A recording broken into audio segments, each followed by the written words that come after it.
अस्सलाम वालेकुम। सीफैब 6 आज के लेक्चर का आगाज करते हैं। लेक्चर 29 पहले इसका पार्ट है। इस हिस्से में हम क्या करेंगे, ISA 800 की जो आपकी असाइनमेंट दी गई थी, क्वेश्चन असाइनमेंट क्वेश्चन उनको डिस्कस करेंगे।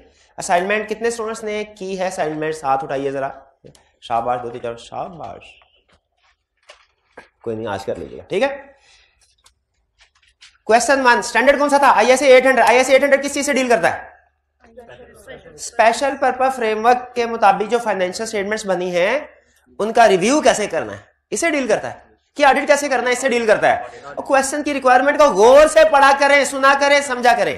ऑडिट कैसे करना है, ठीक है। ISA है, इंटरनेशनल स्टैंडर्ड। ISRE नहीं है। RE मतलब रिव्यू एंगेजमेंट नहीं है। ISA international standards on auditing 800। Special purpose, सबसे पहले रिक्वायरमेंट कह रहा है discuss the additional matters that Basit and company में include in its audit report. Audit report को अंडरलाइन कर लें। ऑडिट रिपोर्ट से मुझे पता चल गया ये ISAs का क्वेश्चन है। किसका क्वेश्चन है, ISAs का क्वेश्चन है, ठीक। कह रहा लेकिन ISAs में एक तो 700 का ऑडिट है, एक 800 सीरीज भी है। अब सीरीज कौन सी है ये भी कंफर्म नहीं है। ज्यादातर जब ऑडिट एंगेजमेंट के क्वेश्चन सेट होते हैं ज्यादातर 700 की सीरीज होती है वो, लेकिन कभी कभार स्पेशल ऑडिट भी हो सकता है। कह रहे audit report on financial statements prepared for consolidation purpose. Consolidation purpose के लिए जो फाइनेंशियल स्टेटमेंट्स प्रिपेयर की जा रही है उससे रिलेटेड ऑडिट रिपोर्ट में क्या मैटर्स डिस्कस करेंगे, ठीक है। अच्छा मुझे बताइए, एक्सेप्टेंस कंसीडरेशन के बारे में पूछ रहा है, प्लानिंग या परफॉर्मेंस के बारे में पूछ रहा है कि रिपोर्टिंग के बारे में। कल पढ़ाया था ना ISA 800 के, उसने 3 हिस्से किए हैं। बड़े छोटे मोटे कंसेप्ट और भी है, लेकिन बड़े 3 हिस्सों में लॉजिकली डिवाइडेड है ISA 800। कौन सा, acceptance, planning and performance, reporting. कौन से एलिमेंट का क्वेश्चन है, रिपोर्टिंग का सिर्फ के कोई और भी, सिर्फ additional matters that may include in its report. सिर्फ हमने रिपोर्ट के हवाले से डिस्कशन करनी है। तो ISA 800 के मुताबिक अगर ऑडिट कर रहे हो तो जो हमारी ऑडिट रिपोर्ट होगी उसके एलिमेंट्स कौन कौन से होंगे ये बताएं पहले। ओपिनियन आ सकता है, नहीं आएगा, आएगा। टाइटल, एड्रेसी की ऑडिट मैटर भी आएगा। हाँ, स्पेशल पर्पस फ्रेमवर्क के मुताबिक जो फाइनेंशियल स्टैंडर्ड बने उसका ऑडिट करने में नॉर्मली की ऑडिट मैटर नहीं, रिक्वायर्ड नहीं है। लेकिन आ सकता है, ध्यान में रखिएगा, रिक्वायर्ड नहीं है लेकिन आ सकता है कब, जब ला रिक्वायर करें या ऑडिटर जरूरी समझे, ठीक है जी। 701 में ये उसने अनलिस्टेड के लिए इस्तेमाल किया था कंसेप्ट, क्या आ सकता है अगर ला कहें या ऑडिटर जरूरी समझे। चल अच्छा, और ये तो की ऑडिट मैटर आपने बता दिया कि नॉर्मली नहीं आएगा। और अब ऑडिटर रिस्पॉन्सिबिलिटी आएगा, मैनेजमेंट रिस्पॉन्सिबिलिटी आएगी, और एमसीक्यू मैटर पैराग्राफ आएगा, आएगा, अक्सर आएगा, कभी कभार आएगा कि हमेशा आएगा, आएगा ही आएगा, शाबाश, हमेशा आएगा। और अदर मैटर पैराग्राफ ये कब आएगा, जब यूजर स्पेसिफिक यूजर होगा। स्पेशल फ्रेमवर्क है तो एमसीक्यू मैटर, स्पेसिफिक यूजर है तो अदर मैटर, स्पेशल फ्रेमवर्क है तो एमसीक्यू मैटर, स्पेसिफिक यूजर है तो अदर मैटर, शाबाश। और वो भी तो बोले गोइंग कंसर्न अनसर्टेनिटी, ये भी कोई बोले आएगा नहीं आएगा कि कब कब आएगा, क्या अगर गोइंग कंसर्न अजम्पशन रेलिवेंट है फ्रेमवर्क से। स्पेशल पर्पस फ्रेमवर्क है ना, जनरल में तो हमेशा रेलिवेंट होती है, स्पेशल में डिपेंड करता है। अगर रेलिवेंट है तो गोइंग कंसर्न अनसर्टेनिटी का पैराग्राफ भी आएगा, ठीक है, उससे रिलेटेड भी हमने चेकिंग करनी होगी। और अगर रेलिवेंट नहीं है तो हम ISA 570 नॉट एप्लीकेबल हो जाएगा। कब रेलिवेंट, अच्छा मुझे बताइए, ISA 800 ने जो एग्जांपल दी है गोइंग कंसर्न के हवाले से, एग्जांपल किस चीज की है, जब गोइंग कंसर्न अजम्पशन रेलिवेंट होगी कि जब रेलिवेंट नहीं होगी, जब रेलिवेंट नहीं होगी। और क्या एग्जांपल दिया है, टैक्स बेसिस, शाबाश। तो ये देख लीजिएगा कहीं टैक्स बेसिस ना हो इसमें। स्टार्ट करें जी क्वेश्चन को पढ़ा। रिक्वायरमेंट समझ आ गई, रिक्वायरमेंट से थोड़ी इंडिकेशन मिल रही है कंसोलिडेशन पर्पस से कि शायद ये स्पेशल वाला हो, लेकिन कंफर्म नहीं हो रहा। क्या रिक्वायरमेंट के किसी लफ्ज से आपको कंफर्म हो रहा है ये 800 सीरीज का, नहीं हो रहा, कंफर्म नहीं हो रहा। तो जब रिक्वायरमेंट से कंफर्म नहीं होगा तो कैसे पता चलेगा, क्वेश्चन की information, Basit and company chartered accountants has been appointed as auditor of twice Pakistan limited, a subsidiary of listed company incorporated in China for the year ended 30th September 2019। Confirm हो गई मुझे एक चीज। अच्छा मैं एक स्टेटमेंट बोलने लगूं, आपने मुझे ट्रू और फॉल्स नहीं करना, एंड पे जाके मुझे बताना है ट्रू और फॉल्स, अभी नहीं करना। एंड पे। वो क्या कि इस कंपनी की ऑडिट रिपोर्ट में अदर मैटर पैराग्राफ भी आएगा। किस रीजन की वजह से कह रहा है हैज बीन अपॉइंटेड, इस साल अपॉइंट हुए। इसका मतलब है पिछले साल ये ऑडिटर नहीं था, कोई और था। तो जब चेंज ऑफ ऑडिटर का केस हो तो अदर मैटर पैराग्राफ होता है। एग्रीड। तो मेरा कहना यह है इस क्वेश्चन में हम सोल्यूशन में जो उसने पूछा ना इफेक्ट ऑन रिपोर्ट बताएं, तो इफेक्ट में अदर मैटर पैराग्राफ भी बताएंगे किस रीजन की वजह से चेंज ऑफ ऑडिटर। क्या नहीं बताएंगे? क्यों नहीं बताएंगे? ये चीज रिक्वायरमेंट उसने टॉयज लिमिटेड के बारे में नहीं, क्या किधर है? हाँ, रिक्वायरमेंट में उसने मेन कंपनी जो है ना होल्डिंग, उसकी ऑडिट रिपोर्ट के बारे में नहीं पूछा। किसके बारे में पूछा है? जो कंसोलिडेशन पर्पस के लिए, ठीक है, जो स्पेशल पर्पस वाली है, ये ध्यान में रखिएगा। तो टॉयज पाकिस्तान लिमिटेड सब्सिडरी क्या ऑडिटर अपॉइंट हुआ है, चाइना की सब्सिडरी कंपनी क्या है। Basit and company is required to audit following 2 sets of financial statements. उन्होंने 2 सेट्स का ऑडिट करना है। किसका? Financial statements prepare to meet the statutory requirements of Pakistan. The audit report is expected to be issued on 10 December 2019। इस वाली audit report में इस वाली अदर मैटर आएगा चेंज ऑफ ऑडिटर की वजह से, चेंज ऑफ ऑडिटर की वजह से। Financial statements prepare to meet requirements of consolidation in China. फिर दूसरी फाइनेंशियल स्टेटमेंट्स प्रिपेयर की जाएंगी किस लिए? To meet requirements of consolidation, China में कंसोलिडेशन की रिक्वायरमेंट्स को मीट करने के लिए। These financial statements would only be used by the group management in China. User specific हो गया कि नहीं? यूजर स्पेसिफिक हो गया तो एमसीक्यू मैटर क्या अदर मैटर? Other matter. शाबाश। तो ये इसको तो अंडरलाइन कर लें, यूजर स्पेसिफिक कर दिया, used by group management. The framework that has been used for the preparation of these financial statement is a special purpose framework। Underline कर दें, बता दिया स्पेशल। तो अच्छा, सिर्फ एमसीक्यू मैटर पैराग्राफ लिख देंगे कि वो 3 पॉइंट्स बताएंगे भी कि नोट्स द अकाउंट्स एक्सप्लेन करना, बेसिस ऑफ काउंटिंग और आवर ओपिनियन। ये तो आपको वैसे मैंने 706 में भी बताया ना कि जब कभी एमसीक्यू मैटर आए सिर्फ एमसीक्यू मैटर का लफ्ज लिख के नहीं छोड़ना, उसको ड्राफ्ट भी नहीं करना पूरा। वो इंफॉर्मेशन जो 3 इंफॉर्मेशन एमसीक्यू मैटर में आती है वो आपने रेफर करना है। 2 इश्यूज आ गए इसमें, एक अदर मैटर आ गया। अदर मैटर किस वजह से आया? यूजर स्पेसिफिक होने की वजह से। दूसरा एमसीक्यू मैटर, एमसीक्यू मैटर किस वजह से आया? क्या उसने क्वेश्चन में बताया हुआ स्पेशल पर्पस फ्रेमवर्क है। यस, ठीक है। The audit report is expected to be issued on 20 December 2019 जी। और अदर मैटर, फिर अदर मैटर किस वजह से? और कोई नहीं बोलेगा। फिर अदर मैटर किस वजह से? 2 सेट ऑफ फाइनेंशियल स्टेटमेंट में। तो हम किस वाली में अदर मैटर पैराग्राफ इंक्लूड करेंगे? इस वाली रिपोर्ट में, इस वाली में, पहले वाली में, दूसरे वाली में, के दोनों में? ये अदर मैटर अगर दोनों पे भी इफेक्ट पूछता ना तो ये जो 2 सेट्स वाला है ये नॉर्मली हम ये अदर वाली, ये जो स्पेसिफिक यूजर वाला होता है ना, इसमें लिखते हैं। क्योंकि इस वाले के यूजर को तो पता ही नहीं होगा कि कोई दूसरा सेट ऑफ फाइनेंशियल स्टेटमेंट भी है? लेकिन इन वाले को पता होगा क्योंकि ये वाली फाइनेंशियल स्टेटमेंट, ये जो ग्रुप चाइना है ना, चाइना वाला, इसके पास दोनों फाइनेंशियल स्टेटमेंट होगी, पाकिस्तान वालों के पास एक ही होगी। एग्री करते हैं? तो इसकी कंफ्यूजन दूर करना जरूरी है कि इनकी? इनको तो कोई कंफ्यूजन होगी नहीं कि दूसरा सेट है भी कि नहीं। ठीक है, बहरहाल एग्जाम में चाहे तो दोनों में लिख दिया करें। उन स्टैंडर्ड ने कहीं क्लियरली, जहां तक मैंने पढ़ा है, इसको मना नहीं किया, स्पेसिफिकली ये नहीं कहा कि सिर्फ उसी ऑडिट रिपोर्ट में आएगा। लेकिन नॉर्मली जहां कहीं डिस्कशन करता है और एग्जाम क्वेश्चन में भी वो जो दूसरे वाला स्पेसिफिक यूजर वाली ऑडिट रिपोर्ट होती है ना, उसमें 2 सेट्स का अदर मैटर पैराग्राफ इंक्लूड करवाता है। हाँ, दूसरा बिल्कुल, ये इन्होंने कंसेप्चुअल पॉइंट उठाया। उन्होंने कहा सर 10 दिसंबर तक तो ऑडिट ही एक हुआ है, उसमें तो कोई दूसरा हुआ ही नहीं होगा। 20 दिसंबर को 2 ऑडिट हुए हैं, तो 2 सेट वाला क्वेश्चन अराइज ही स्पेशल ऑडिट होता है। शाबाश शाबाश, ये बात समझ आ गई। इसमें 3 इश्यूज आ गए। 3 इश्यूज कौन कौन से आ गए? एक स्पेशल पर्पस एमसीक्यू मैटर, एक 2 सेट अदर मैटर, एक रिस्ट्रिक्शन डिस्ट्रीब्यूशन।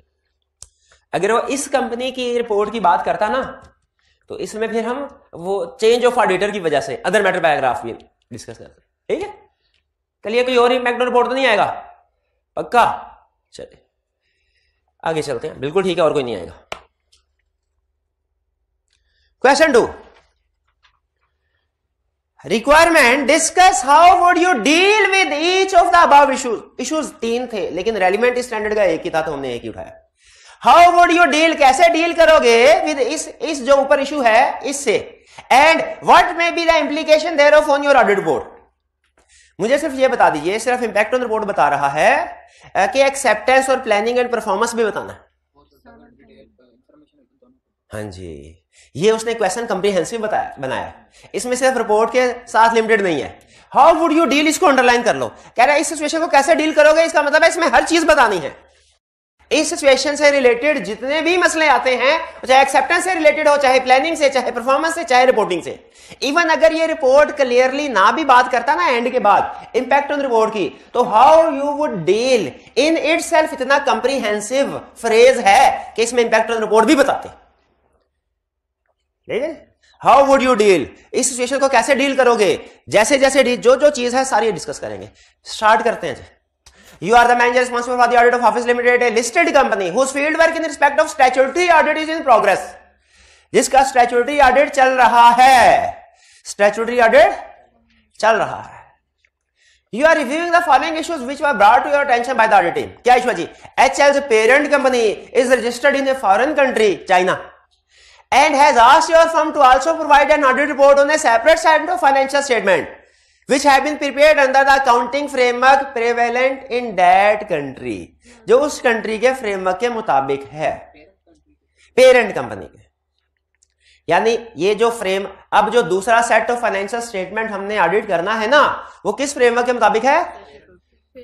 स्पेशल पर्पस कहां है, साबित करें। ये फ्रेमवर्क स्पेशल पर्पस है, इसको साबित करें, 1000 रुपया इनाम दूंगा। क्यों? हाँ बिल्कुल बिल्कुल एग्री करता हूं। Separate set of financial statement इस फ्रेमवर्क के मुताबिक नहीं होगा, जिसका ये डेफिनेटली डिफरेंट होगा, वो तो अंडरस्टूड है, लेकिन ये भी जनरल है, तो क्या लाजमी है दूसरा स्पेशल ही होगा कि दूसरा भी कोई जनरल पर्पस हो सकता है? बताइए, दूसरा भी जनरल पर्पस हो सकता है ना, उसने भी कंसोलिडेशन फाइनेंशियल स्टेटमेंट बना के अपने पास थोड़ी दबा के बैठ जाएगा, वो भी अपने इन्वेस्टर्स को उसने इशू करनी होगी। तो यहां पे वो ये तो बता रहा है कि फ्रेमवर्क डिफरेंट है, ये तो बता रहा है फ्रेमवर्क डिफरेंट है इससे, accounting frame prevalent in that country, लेकिन वो फ्रेमवर्क स्पेशल है नहीं बता रहा, नहीं बता रहा। फिर से पढ़ के देख ले, डिफरेंट है बता रहा है, एग्रीड, स्पेशल है नहीं जिक्र। पिछले वाले चाइना वाले क्वेश्चन में जिक्र था स्पेशल पर्पस का, तो इसमें एमसीक्यू मैटर तो नहीं है, स्पेशल पर्पस फ्रेमवर्क की वजह से एमसीक्यू मैटर इस क्वेश्चन में नहीं है, नहीं है भाई, कंफर्म है नहीं है। अब हमने 2 इश्यूज डिस्कस करने हैं, एक हाउ वुड यू डील, इसके साथ कैसे डील करेंगे, और फिर impact on report, how would you deal, कैसे डील करेंगे। इसमें आपने सबसे पहले क्या देखना है? एक्सेप्टेंस, क्या हमें इसको एक्सेप्ट करना चाहिए कि नहीं, और ये डिसीजन करते हुए कि इस एंगेजमेंट को आपको एक्सेप्ट करना चाहिए कि नहीं, सबसे पहले क्या देखेंगे? फ्रेमवर्क एक्सेप्टेबल है कि नहीं, और हमें उसकी अंडरस्टैंडिंग है कि नहीं, हमें उसकी अंडरस्टैंडिंग है कि नहीं, उसकी अंडरस्टैंडिंग भी तो ऑब्टेन करनी है ना। अच्छा, अगर अंडरस्टैंडिंग नहीं है लेकिन ऑब्टेन कर सकते हैं, सफिशिएंट टाइम मिल जाएगा, तो एक्सेप्ट कर लेना चाहिए, कर लेना चाहिए। और अगर अंडरस्टैंडिंग नहीं है लेकिन सफिशिएंट टाइम भी नहीं मिलेगा, फिर नहीं करना चाहिए। चलिए, दूसरा जो सबसे अहम है ना, वो इशू ये है, क्या ये फ्रेमवर्क एक्सेप्टेबल है। आपको पता है, ये तो बात हम जनरल पर्पस में भी चेक करते हैं। क्या जनरल पर्पस का ऑडिट करते हुए भी चेक करते हैं फ्रेमवर्क एक्सेप्टेबल है कि नहीं? कौन सा स्टैंडर्ड कहता है चेक करो? 210, याद है। नॉट एक्सेप्टेबल हो तो आईटी एक्सेप्ट नहीं करेगा अनलेस रिक्वायर्ड बाय लॉ, याद है। तो जनरल पर्पस में भी जब देखते हैं फ्रेमवर्क एक्सेप्टेबल है, तो स्पेशल पर्पस में तो बदरजा उला में देखना चाहिए, इसमें तो ज्यादा गौर फिक्र करके देखना फ्रेमवर्क एक्सेप्टेबल है कि नहीं। और ये मेरा भाई बताएगा कैसे पता चलेगा, मेरा ये ख्याल है टास्क करेंगे, हेड आई एक्सेप्टेबल है, टेल आई एक्सेप्टेबल नहीं है, ऐसे होगा क्या? कैसे होगा? फ्रेमवर्क कैसे पता चलेगा? हाँ, हम यूजर्स देखेंगे। It shall determine whether applicable of financial reporting framework is acceptable considering nature of entity, nature of financial purpose of financial statements and legal requirement. और अभी बात खत्म नहीं हुई, लीगल रिक्वायरमेंट से मजीद आगे ट्विस्ट आया कहानी में। क्या लीगल रिक्वायरमेंट से क्या ट्विस्ट आया? अगर फ्रेमवर्क प्रेस्क्राइब्ड बाय लॉ है तो generally assume to be acceptable, और अगर नहीं है तो करेक्टरिस्टिक्स, ये चीज, ये करेक्टरिस्टिक्स कौन से? Suitability, relevance, completeness, understandability, neutrality. तो ये इस वाला जो हिस्सा है ना, ये वाला हिस्सा एंड से पहले इसमें आपने एक्सेप्टेबिलिटी को दबा के डिस्कस करना। मेन इश्यू इसमें यही है। दूसरा ये भी है कि क्या हम सफिशिएंट अंडरस्टैंडिंग ऑब्टेन करने के काबिल होंगे कि नहीं। हाँ, लेकिन वो प्लानिंग एंड परफॉर्मेंस दरवाजा भाई ये डिस्कस हो गया। How would you deal acceptability. How would you deal का मतलब क्या है? अब हमने इसको देखना है एक्सेप्ट करना है कि नहीं करना। लेकिन एक्सेप्ट करने के साथ इंप्लीकेशन ऑन रिपोर्ट भी पूछ रहा है। Implication on report, other matter paragraph आएगा। क्यों आएगा अदर मैटर पैराग्राफ? क्यों आएगा? सेपरेट सेट ऑफ, सिर्फ अदर मैटर ये लिख देंगे कि आगे बताएंगे इसमें क्या बताएंगे? हाँ, कि हमने के कंपनी ने other set of financial statement भी प्रिपेयर किया है इस फ्रेमवर्क के मुताबिक, जो भी उसका नाम है, और हमने सेपरेट ऑडिट रिपोर्ट भी इशू की है उसके ऊपर। ये तो हो गया एक अदर मैटर। और कोई भी होगा क्या? और भी कोई अदर मैटर पैराग्राफ आएगा? क्या अदर मैटर पैराग्राफ वाली चीज किस कौन से? Restrict the users. इसमें मैं चाहता हूं थोड़ा सा आप गौर करें। रिस्ट्रिक्ट द यूजर वाला अदर मैटर में पैराग्राफ आएगा कि नहीं आएगा?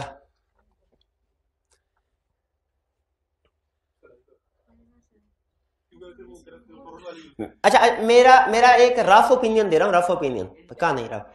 मेरा ख्याल है कि अदर मैटर वाला पैराग्राफ नहीं आएगा, इसलिए कि ये जो ऑडिटेड फाइनेंशियल स्टेटमेंट्स हैं ये कंसोलिडेट करके इशू करनी है, कंसोलिडेशन करनी है। हाँ, पेरेंट कंपनी है ना, पेरेंट कंपनी ने नॉर्मली कंसोलिडेशन ही करनी होती है। वैसे इसमें कंसोलिडेशन से पर्पस नहीं लिखा, पर्पस नहीं।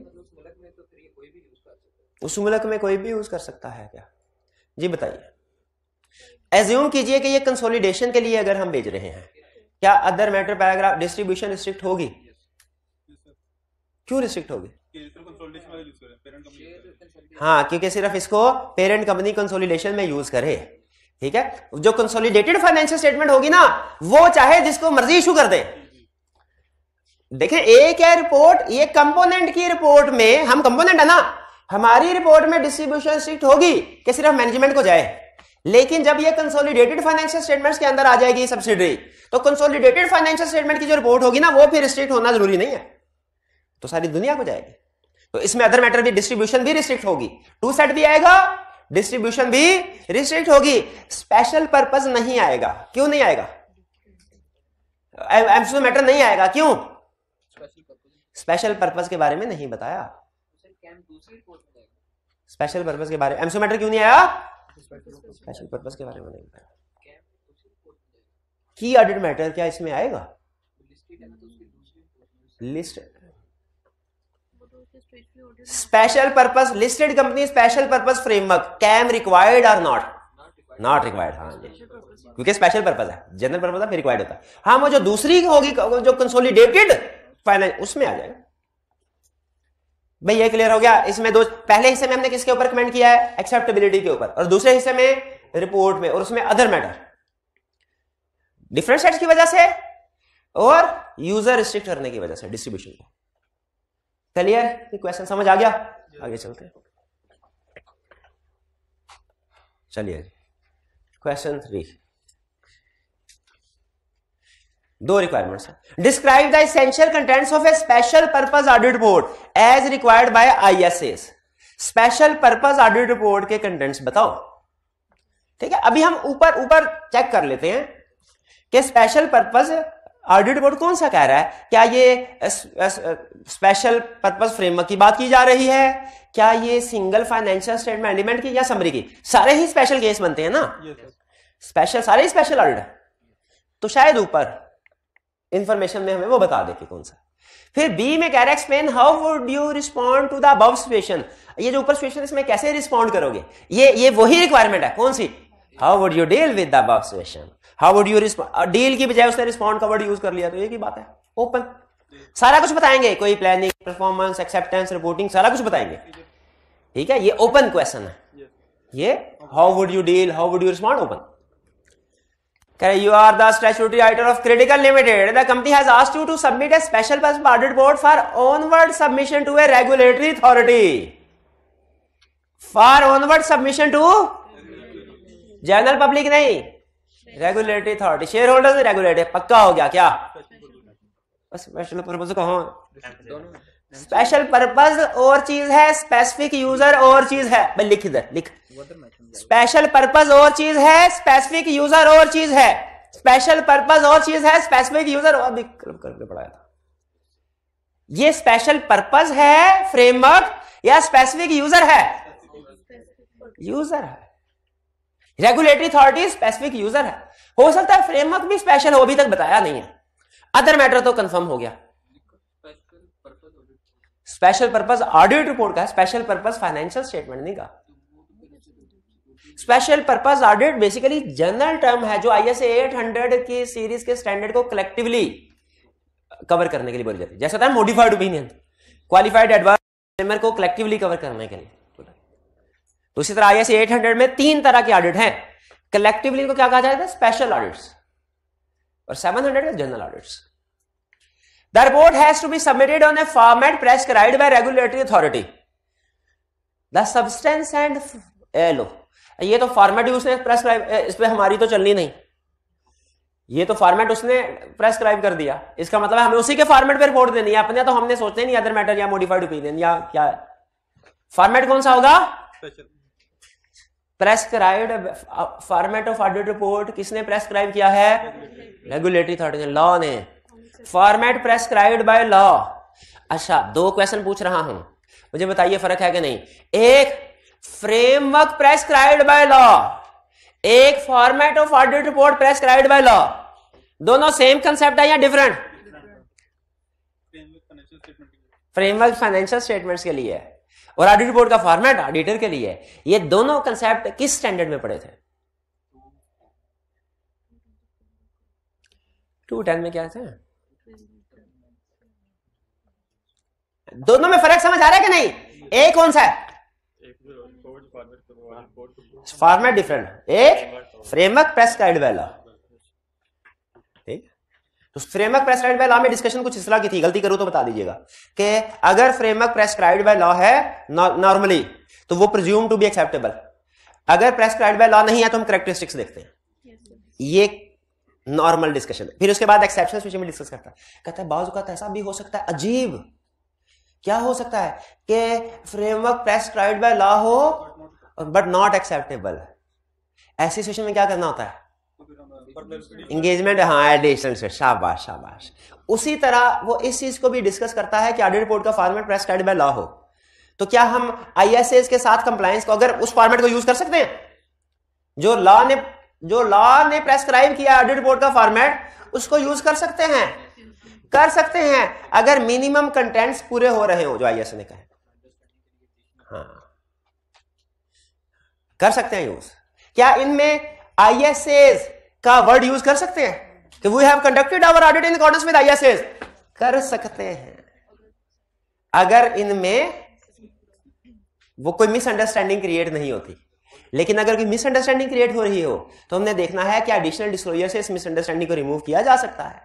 अगर किया जा सकता है तो एडिशनल डिस्क्लोजर इंक्लूड किए जाएंगे, वरना compliance with ISA not accepted required by law है। एक्सेप्ट कर ले, कंप्लायंस विद ISA डिस्कस नहीं करेंगे। ये ISA 210 का पार्ट है, आप क्या समझे 800 का है? ये तो 210 का है। ये पार्ट कौन सा है? 210 का। नहीं, बड़ा नहीं याद आपको।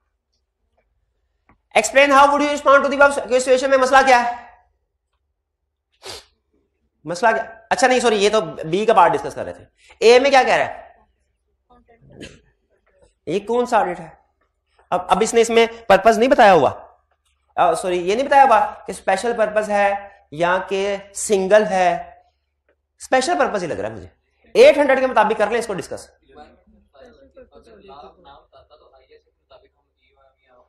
हाँ जी, ISA के मुताबिक। ISA कौन से वाले के मुताबिक? यहां पे ISA 800 लिखा होता तो बहुत अच्छा था। ISA तो आप एज्यूम करें ये ISAs के आगे क्या लिखा हुआ है? 800।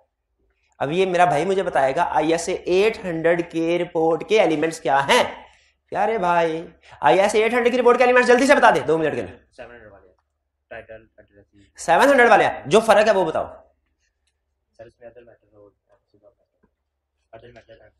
एम्सिलर मैटर आएगा और अदर मैटर कब आएगा? एम्सिलर मैटर क्यों आएगा? वो स्पेशल पर्पस के लिए होगा और अगर स्पेशल पर्पस फ्रेमवर्क यूज किया गया तो। और अदर मैटर अगर रिस्ट्रिक्शन की गई है। और अगर अनदर सेट पे भी हमने ऑडिट किया है तो अदर मैटर भी आएगा। गोइंग कंसर्न का भी तो बताओ। आ सकता है अगर गोइंग कंसर्न अजम्पशन रेलिवेंट है फ्रेमवर्क से, ठीक है। और उसने एग्जांपल में क्या बताया है, किस फ्रेमवर्क से रेलिवेंट है एग्जांपल या किससे रेलिवेंट नहीं है? नहीं है, टैक्स बेसिस में गोइंग कंसर्न रेलिवेंट नहीं। जी क्लियर हुए दोनों पार्ट्स? दोनों का मतलब समझ आ गया? तो हाउ वुड यू डील में हमने क्या इशू क्या है जिसको हमने इधर डिस्कस करना था? इशू क्या है जिसको डिस्कस करना था? रिपोर्ट्स का फॉर्मेट प्रेस्क्राइब्ड बाय लॉ है, ISA वाला नहीं है। ऑडिट रिपोर्ट का फॉर्मेट ISA के अलावा कोई और है। चलिए जी 3 भी क्लियर हो गया। ये थे जी हमारे क्वेश्चंस तीनों। और कोई क्वेश्चन पूछना चाहते हो स्टैंडर्ड में से तो पूछ लें। नहीं जी शाबाश शाबाश पूछे। वो कॉन्सेप्ट इसमें आपने कहा था कि अगर क्लाइंट बता दे स्पेशल पर्पस के लिए कि इतनी मटेरियल स्टेटमेंट रखनी है और ऑडिटर अपनी रखता है मटेरियल स्टेटमेंट, तो अगर ऑडिटर कहता है मैनेजमेंट को कि ये वाली मटेरियल स्टेटमेंट मेरे लिए ये सेट की गई है मटेरियलिटी लेवल जो सेट किया है, तो उसके मुताबिक वो रेक्टिफिकेशन करवाता है, तो मैनेजमेंट कहती है कि हमें तो पीछे से ऑर्डर आया हुआ है कि इससे ज़्यादा मटेरियलिटी लेवल नहीं रखना, तो हम क्यों रेक्टिफाई करें? देखिए एग्री सबसे पहले तो ना कंसेप्ट को समझे। अगर दो पार्टीज आपस में एग्री कर लेती हैं कि 1000 से नीचे की मिस स्टेटमेंट को करेक्ट करवाना जरूरी नहीं है, जरूरी नहीं है, ये नहीं कहा कि लाजमी नहीं करवाएंगे। अगर ये हो जाए ना लाजमी, देखिए एक मेन फर्क आपने ध्यान में रखना, जब क्लाइंट कहे कि प्रोसीजर्स मेरी मर्जी के मुताबिक हो तो वो ऑडिट कभी नहीं हो सकता, क्योंकि ऑडिट में प्रोसीजर ऑडिटिंग स्टैंडर्ड्स के मुताबिक होते हैं, ये ध्यान में रखिएगा। अगर क्लाइंट के मुताबिक कर रहे हो तो वो एग्रीड अपॉन प्रोसीजर्स हो जाते हैं। और रिस्क और मटेरियलिटी ये दोनों चीजें होती है जिनके ऊपर प्रोसीजर डिपेंड करते हैं। अगर मटेरियलिटी लेवल क्लाइंट डिटरमिन करके हमें दे देना कि यही यूज करो और हमने वही यूज करना हो, वो फिर ऑडिट नहीं हो सकता। मटेरियलिटी डिटरमिन कर दिया तो क्लाइंट ने, इसका मतलब है प्रोसीजर भी बता दिए क्या होंगे, वो एग्रीड अपॉन प्रोसीजर होगा। ऑडिट क्या होगा? जिसमें ऑडिटर अपनी मर्जी से सारे डिसीजन करेगा, रिस्क असेसमेंट भी मटेरियलिटी डिटर्मिनेशन भी। इसलिए उसने कहा अगर दोनों पार्टीज में आपस में कोई एग्री किया भी है ना कि इससे कम की मिस स्टेटमेंट नहीं करेक्ट कर रहे, तो भी एज ऑडिटर हमने लैदा से अपने मटेरियलिटी लेवल डिटरमिन करना है और उसके मुताबिक मिस स्टेटमेंट करेक्ट करवाएंगे।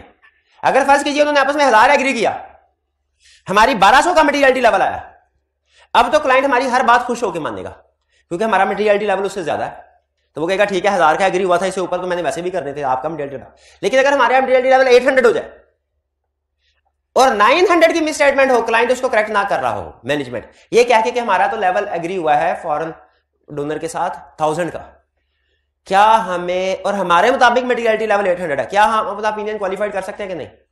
यस कर सकते हैं, क्योंकि 800 ने क्लियरली ये बताया हुआ है, अपनी जजमेंट लगानी है हमने। वरना अगर क्लाइंट का ही यूज करे ना तो वो फिर ऑडिट नहीं रहता, वो क्या हो जाता है एग्रीड अपॉन प्रोसीजर। वो लैदा स्टैंडर्ड है, वो एंगेजमेंट भी लैदा है, वो ऑडिट एंगेजमेंट नहीं है, वो उसे कहते हैं नॉन एश्योरेंस एंगेजमेंट। क्लियर जी? शाबाश। और कोई क्वेश्चन?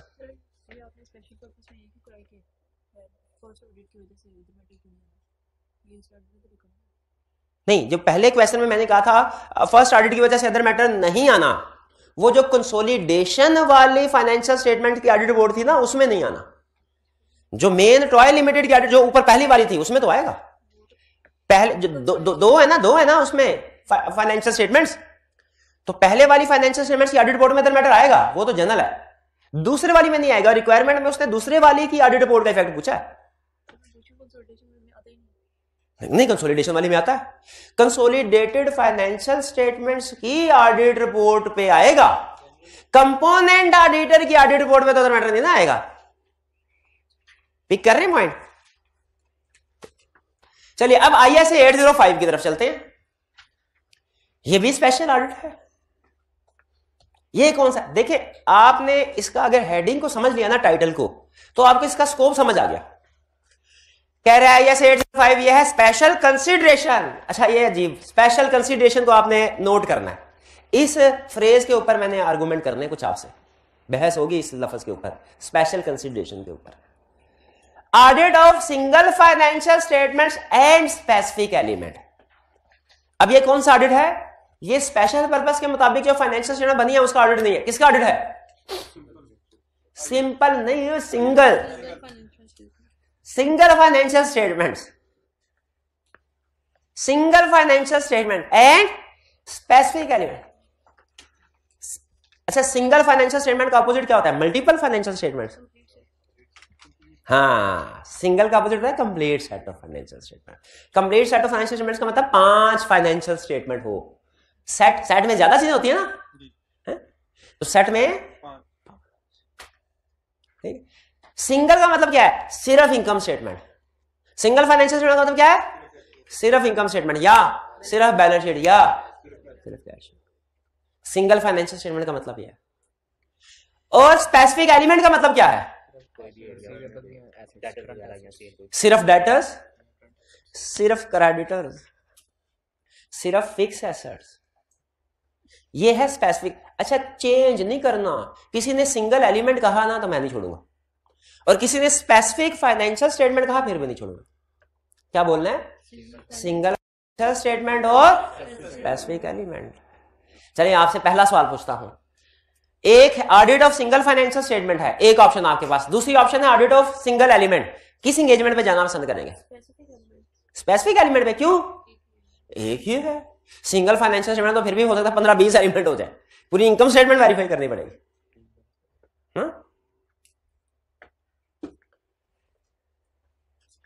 अब आपसे एक अजीब सवाल पूछने लगा, आपको अजीब लगेगा, आपने नहीं बताना।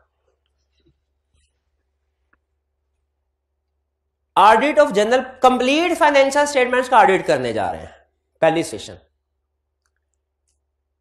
इसमें रिसीवेबल को भी तो चेक करना है,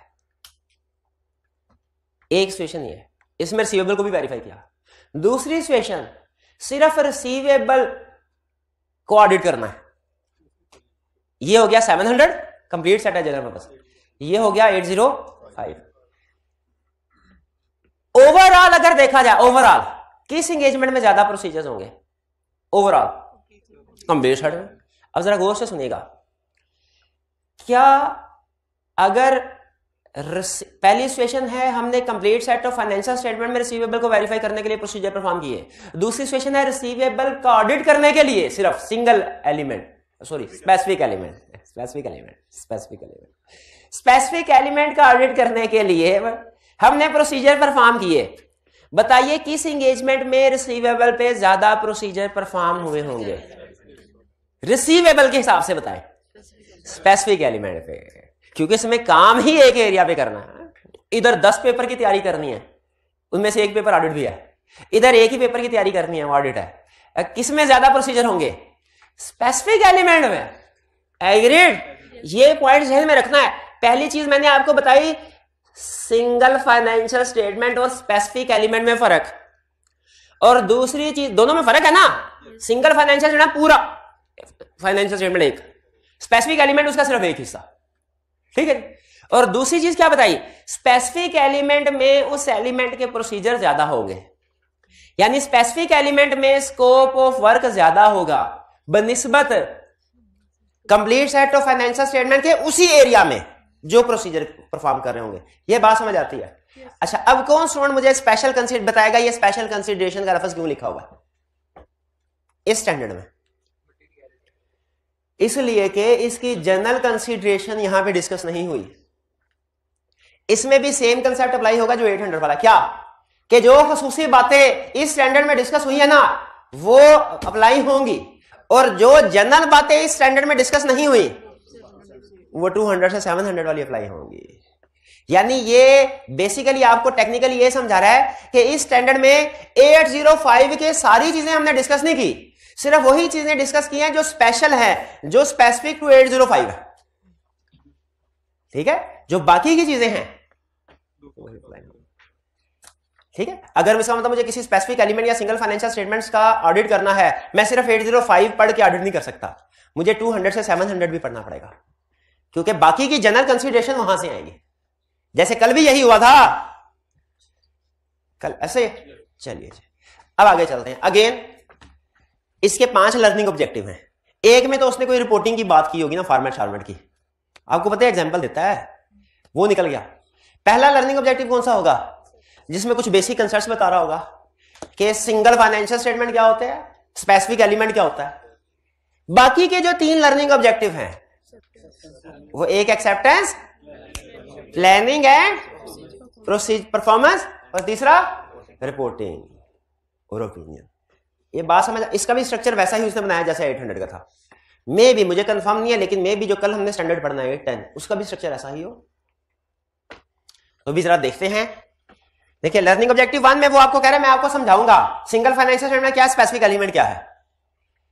फिर अपेंडिक्स एग्जांपल, ऑडिट बोर्ड के एग्जांपल आपको दे देंगे पढ़ने के लिए।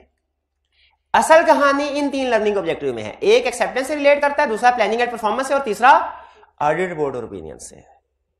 तो स्टार्ट करते हैं। सबसे पहले ये एग्जांपल जो दे रहा है ना, इसको तो जरूर पढ़ लें, क्योंकि केस स्टडी में वो इन्हीं एग्जांपल में से कोई सिचुएशन बनाएगा, इन्हीं एग्जांपल में से कोई सिंगल फाइनेंशियल स्टेटमेंट या स्पेसिफिक एलिमेंट उठा के केस स्टडी में डिस्कस कर देगा, जिससे आपको पता चल जाएगा ये खास तौर पे काउंटर रिसीवेबल की बात कर रहा है। खास तौर पे किसको ऑडिट करने को कह रहा है, तो कौन सा स्टैंडर्ड आ गया, 805। कह रहा है example of single financial statement के एग्जांपल सुन लो। Statement of cash receipt and disbursement, cash flow statement का दूसरा नाम है बैलेंस शीट, इसमें आप इनकम स्टेटमेंट की एग्जांपल भी ऐड कर सकते हैं। एग्जांपल ऑफ स्पेसिफिक एलिमेंट कौन से हो सकते हैं, रिसीवेबल हो सकते हैं, सिर्फ रिसीवेबल को ऑडिट करना। क्या ऐसा हो सकता है क्लाइंट हमें आके कहे बाकी चीजें छोड़ो, सिर्फ रॉयल्टी को वेरीफाई कर दो, सिर्फ रॉयल्टी को वेरीफाई कर दो, कह सकता है कि नहीं कह सकता। मैंने कहा अरे पागल हो गया तुम, रॉयल्टी को तो ऑलरेडी वेरीफाई कर चुके हैं हम, ऑडिट रिपोर्ट है, complete set of financial statement देखो उसमें ऑडिटेड फिगर है।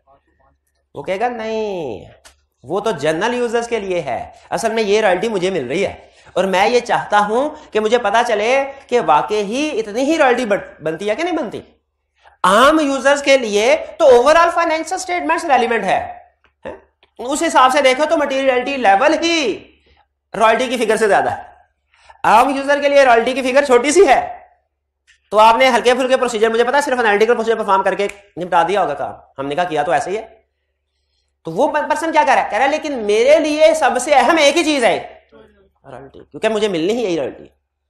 तो इसीलिए सम टाइम हालांकि complete set of financial statements audit किया भी होता है, लेकिन कुछ स्पेसिफिक सिचुएशंस की वजह से हमें यह कहा जाता है, क्या कहा जाता है कि सिंगल फाइनेंशियल स्टेटमेंट या स्पेसिफिक एलिमेंट का भी ऑडिट कर दो। तो आपको बता रहा है वो स्पेसिफिक एलिमेंट क्या हो सकते हैं, account receivable, account payable, provision for bad debt, inventory, fix assets, intangible assets, pension liability, royalty वगैरह। एग्जाम्पल कोई से भी बना सकता है। हाँ, अगला कंसेप्ट अहम है। तीन चीजें अगर आपने समझ ली ना, 3 चीजें, तो कंसेप्ट बिल्ड हो गया जिसकी बेस पे आप इस स्टैंडर्ड को समझ सकते हैं। पहली चीज वो कह रहा है जब आपसे कहा जाए ना कि फॉर एग्जांपल इन्वेंट्री का ऑडिट करना है, तो इसका मतलब होता है इन्वेंट्री प्लस रिलेटेड डिस्क्लोजर, सिर्फ अमाउंट्स नहीं।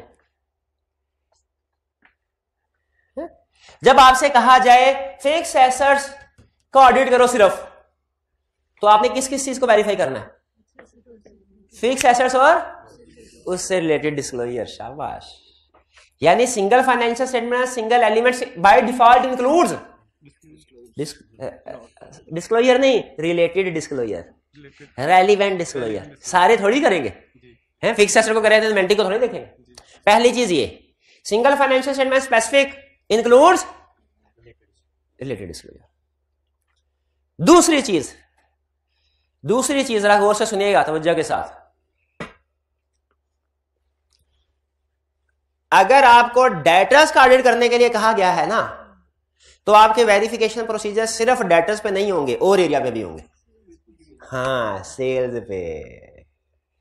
क्यों? क्योंकि ये इंटर रिलेटेड है। क्यों इंटर रिलेटेड? क्या है? इंटर रिलेटेड है। इसीलिए 805 की असाइनमेंट में जो हमने एक्सेप्टेंस में देखना है ना, वो चीज ये नॉर्मली रूल रखेंगे फ्रेमवर्क कौन सा है, एक्सेप्टेबल है कि नहीं, वो आएगा। लेकिन यहां पे खास तौर पे जो चीज आपने देखनी है वो क्या है, क्या हम इंटर रिलेटेड आइटम पे वेरिफिकेशन प्रोसीजर परफॉर्म कर सकेंगे, क्या हम इंटर रिलेटेड आइटम्स पे वेरिफिकेशन प्रोसीजर परफॉर्म कर सकेंगे, ठीक, ये देखना। क्लियर। अब बात यहीं पे खत्म करके आगे तीसरे पॉइंट पे जाऊं कि इसको जरा मजीद डिस्कस कर लें। स्टैंडर्ड कहता है, क्या पूछा सवाल, क्या पूछा कि एक्सेप्टेंस के वक्त जब सिंगल एलिमेंट या सॉरी मैं रुका हूं तो तभी पकड़ा, वरना नहीं पकड़ा था आपने मुझे। सिंगल फाइनेंशियल स्टेटमेंट में या स्पेसिफिक एलिमेंट का ऑडिट करने के लिए जाएं तो हमने जहां पे ये देखना है फ्रेमवर्क एक्सेप्टेबल है कि नहीं, वो तो देखना ही देखना है। साथ में एक और चीज देखनी है कि इंटर रिलेटेड आइटम्स पे वेरिफिकेशन प्रोसीजर परफॉर्म कर सकेंगे कि नहीं। स्टैंडर्ड कहता है इट डिपेंड्स। एक सिचुएशन में आप आसानी से कर लेंगे, दूसरी सिचुएशन में इंटर रिलेटेड आइटम पे प्रोसीजर परफॉर्म करना बहुत मुश्किल हो जाएगा। हमने कहा किसमें आसान होगा किसमें मुश्किल, उसने कहा जरा गौर से सुनिएगा। अगर तो आपने जनरल पर्पस फाइनेंशियल स्टेटमेंट्स का ऑडिट भी आपने ही किया है और आपको ही सिंगल एलिमेंट का भी कह दिया, स्पेसिफिक एलिमेंट का भी कह दिया, तो आप आसानी के साथ इंटर रिलेटेड के प्रोसीजर परफॉर्म कर लेंगे, क्योंकि आपने सारी अंडरस्टैंडिंग एंटिटी की, उसके एनवायरमेंट की, उसके इंटरनल कंट्रोल की, वो रेगुलर वाले ऑडिट में ले ली होगी। लेकिन अगर रेगुलर वाला ऑडिट आपने नहीं किया और आपको सिंगल एलिमेंट का ऑडिट करने के लिए कहा गया, तो आपके लिए इंटर रिलेटेड आइटम्स को वेरीफाई करना प्रैक्टिकेबल नहीं होगा। मोस्ट प्रोबेबली प्रैक्टिकेबल क्यों नहीं होगा प्रैक्टिकेबल, क्योंकि हमने सिर्फ सिंगल एलिमेंट को वेरीफाई, उसके इंटर रिलेटेड आइटम्स को वेरीफाई करने के लिए हमें ज्यादा काम करना पड़ेगा। तो ज्यादा करना तो फिर सिंगल के लिए प्रैक्टिकेबल नहीं है। छोटी सी बात मुझे ये बताइए, एग्जांपल वैसे गलत ही है, चलें कोई नहीं। आपकी ऑडिट, मैंने आपको एक सब्जेक्ट पढ़ाना है, कौन सा, ऑडिट बस। लेकिन क्या हमारे कुछ ऑडिट में काउंटी के कंसेप्ट्स में इंटर रिलेटेड हैं, रिपोर्ट की केस स्टडी में या जिसमें वो प्रोसीजर इंटर रिलेटेड हैं? बताइए क्या मुझे वो कंसेप्ट्स भी बता देने चाहिए, समझाने चाहिए कि नहीं? जितना जरूरी उतना समझा दे, ठीक है। लेकिन उसको अगर तो मैं रिपोर्टिंग भी पढ़ा रहा हूं तो मैं बड़ी आसानी के साथ समझा लूंगा, लेकिन अगर मैं रिपोर्टिंग का सब्जेक्ट नहीं पढ़ाता तो फिर मेरे लिए नामुमकिन नहीं है। स्टैंडर्ड जेल में रखिए, स्टैंडर्ड कहता है नामुमकिन नहीं है, लेकिन बहुत मुश्किल हो। इसीलिए आपने ऑडिट पढ़ाने से पहले यह फैसला करना है क्या काउंटिंग के कंसेप्ट जो इंटर रिलेटेड हैं वो भी मैं पढ़ा पाऊंगा कि नहीं। इसी तरह जब हमने सिंगल एलिमेंट की एंगेजमेंट को एक्सेप्ट करना है, उसमें फ्रेमवर्क एक्सेप्टेबल है कि नहीं वो तो देखना ही देखना है ना, वो तो हर एंगेजमेंट में देखते हैं। खास तौर पे 805 में एक और चीज स्पेशल कंसीडरेशन में देखें, क्या इंटर रिलेटेड आइटम्स पे एविडेंस ऑब्टेन कर सकेंगे कि नहीं। स्टैंडर्ड क्या कहता है कि कब कर सकेंगे और कब हो सकता है नहीं कर सकें। कब कर सकेंगे, जब जनरल ऑडिट में किया, और कब हो सकता है कि ना कर सकें, प्रैक्टिकेबल ना हो, जब जनरल का किसी और ने किया। ना मुमकिन नहीं है, लेकिन कहता है हो सकता है प्रैक्टिक। क्यों उसने स्टैंडर्ड ने क्यों कहा, मैं आपसे रीजन पूछता हूं, क्यों कहा कि अगर आपने जनरल का नहीं किया तो ये आपके लिए प्रैक्टिकेबल नहीं होगा? क्योंकि उतनी इन डेप्थ अंडरस्टैंडिंग भी नहीं होगी और आप छोटी सी फीस में इन डेप्थ प्रोसीजर भी नहीं परफॉर्म कर पाएंगे। कुछ समझ आए? हाँ, लिखने में हाँ, दिखने में आसान है। वाह वाह वाह, चलिए आगे हाँ बट ठीक क्लियर हो गया। ये मैं दो चीजें बता दी आपको, एक तो ये कि सिंगल का मतलब रिलेटेड डिस्क्लोजर भी, या स्पेसिफिक का मतलब, दूसरा सिंगल या स्पेसिफिक को वेरीफाई करते हुए इंटर रिलेटेड आइटम्स को भी वेरीफाई करना। तीसरी चीज, क्या सिंगल फाइनेंशियल स्टेटमेंट या स्पेसिफिक एलिमेंट को प्रिपेयर करने के लिए कोई फ्रेमवर्क होगा? होगा कि नहीं होगा? हर फाइनेंशियल इंफॉर्मेशन के लिए फ्रेमवर्क होता है, हर फाइनेंशियल इंफॉर्मेशन के लिए फ्रेमवर्क होता है, तो इधर भी होगा।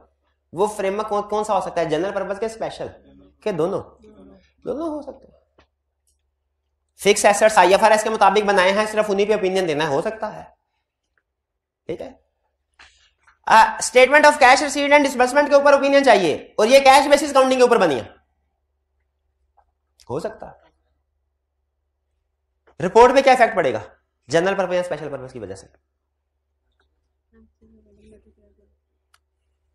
फिर से other matter paragraph, MCS matter special purpose framework की वजह से एमसीएस मैटर पैराग्राफ। अगर सिंगल एलिमेंट या सिंगल फाइनेंशियल स्टेटमेंट भी स्पेशल पर्पस के मुताबिक बनी हो ना, तो भी हमारी रिपोर्ट में एमसीएस मैटर पैराग्राफ आएगा, ठीक है। अदर मैटर आएगा कि नहीं ये डिपेंड करता है कोई स्पेसिफिक यूजर है कि नहीं। अगर केस स्टडी में कोई स्पेसिफिक यूजर हुआ अदर मैटर आ जाएगा, और अगर स्पेसिफिक यूजर नहीं हुआ तो फिर सिर्फ एमसीएस मैटर आएगा। क्लियर? अगर केस स्टडी में स्पेशल पर्पस फ्रेमवर्क लिखा हो या स्पेसिफिक यूजर का जिक्र हो, दोनों में क्या फर्क है पता है आपको? नहीं पता? क्या पता है? चल रहने दे भाई, ना कल आए ना, ये भाई बताएगा, अब इसकी बारी है। स्पेशल पर्पस फ्रेमवर्क हो तो एमसीएस मैटर, स्पेसिफिक यूजर अगर हो तो, लेकिन केस स्टडी में ध्यान से देख लेना है, जब जिक्र हो फिर लिखना, वरना नहीं लिखना। चलिए ये एग्जाम, अब देखिए अब क्या करना है, एक्सेप्टेंस। और एक्सेप्टेंस की बात तो मैंने आपको बताई दी,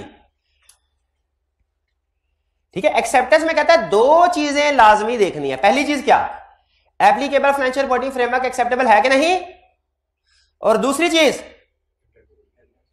इंटर रिलेटेड किधर लिखा हुआ इधर, हाँ ये इसको खास तौर पे अंडरलाइन कर ले। क्यों ये इंटर रिलेटेड की बात क्यों लिखी है?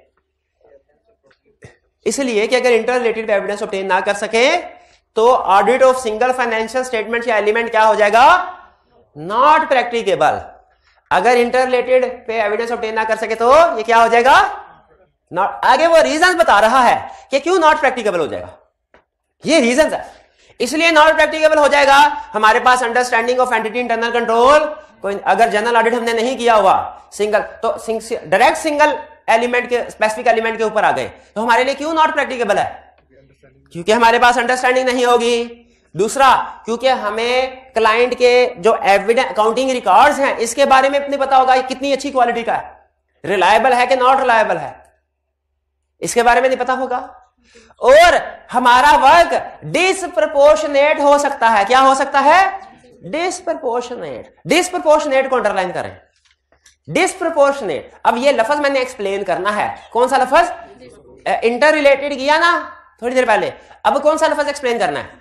डिसप्रपोर्शनेट। लेकिन अभी नहीं करना, क्यों भला? क्यों? हाँ जी, नमाज के ब्रेक के बाद इंशाल्लाह, ठीक है जी। लेकिन जेब में रखिएगा हम डिसप्रपोर्शनेट पे लेक्चर थोड़ा यहीं से शुरू करेंगे, ठीक है जी। चलिए जी, पास